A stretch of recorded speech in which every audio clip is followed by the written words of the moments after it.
क़यामत मसीह। मुक़द्दस मरकज़ की अंजील उसका 16 बाब 1 ता 8 आयात तक। जब सब्बत गुजर गया तो मरियम मजदली और यकूब की माँ मरियम और सलोमी ने खुशबूदार चीज़ें खरीदीं ताकि जाकर उस पर मलें।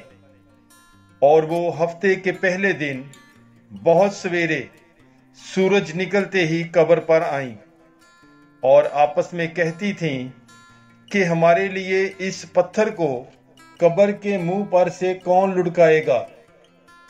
जब उन्होंने निगाह की तो उस पत्थर को लुढ़काया हुआ देखा। वो बहुत ही बड़ा था और कब्र के अंदर जाकर उन्होंने एक नौजवान को सफेद लिबास पहने दाहिनी तरफ बैठा देखा तो नहायत हैरान हो गईं। मगर उसने उनसे कहा, हैरान ना हो, तुम यस्सु नासरी अल मसलूब को ढूंढती हो। वो जी उठा है, वो यह नहीं है। देखो, ये वो जगह है जिसमें उन्होंने उसे रखा था। बस तुम जाओ और उसके शागिर्दों से और पतरस से कहो कि वो तुमसे पहले जलील को जाता है और जैसा उसने तुमसे कहा था तुम उसे वहां देखोगे।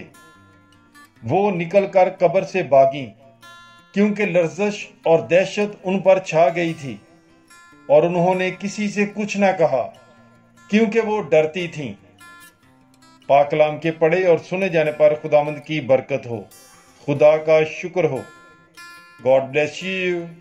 Bible is life.